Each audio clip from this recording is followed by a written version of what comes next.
السلام علیکم ورحمۃ اللہ وبرکاتہ۔ محترم ناظرین و سامعین، آج دل میں ارادہ ہے کہ رزق کے سلسلے میں آپ حضرات کے سامنے چند باتیں گوشے گزار کروں۔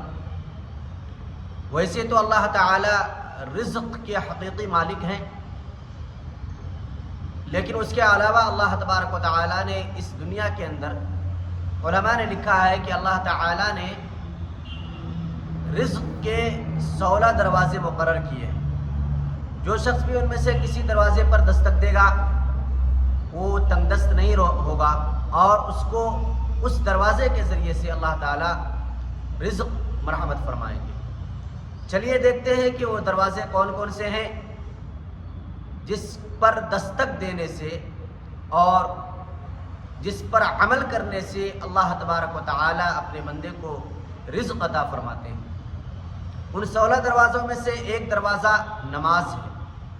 نماز پڑھنے سے اللہ تبارک و تعالی رزق میں کشادگی عطا فرماتے ہیں۔ دوسرا دروازہ استغفار ہے، استغفار کی کثرت۔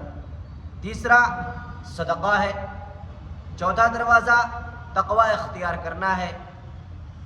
پانچواں دروازہ نفلی عبادت کی کثرت ہے۔ چھٹا حج اور عمرہ ہے۔ ساتواں رشتہ داروں کے ساتھ اچھے سلوک کرنا ہے۔ آٹھواں کمزوروں کے ساتھ صلہ رحمی کرنا ہے۔ نمبر 9 اللہ تبارک و تعالی کی ذات پر توکل اور بھروسہ کرنا ہے۔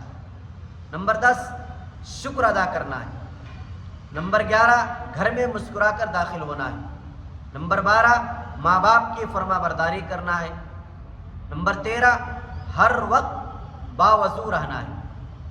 نمبر 14 چاشت کی نماز پڑھنا ہے۔ نمبر 15 سورہ واقعہ کا اہتمام کرنا ہے۔ نمبر 16 اللہ تعالی سے دعا مانگنا ہے۔ یہ رزق کی اللہ تبارک و تعالی نے اس دنیا کے اندر تقریباً 16 دروازے بنائے ہیں۔ جو شخص بھی ان میں سے کسی دروازے کو کھٹکھٹائے گا اللہ تعالی انہیں رزق عطا فرمائیں گے۔ اب ہم میں سے ہر ایک کو یہ دیکھنا ہے کہ ان 16 دروازوں میں سے کتنے دروازے کو ہم نے کھلا رکھا ہے اور کتنے دروازے ہم نے بند کر رکھا ہے۔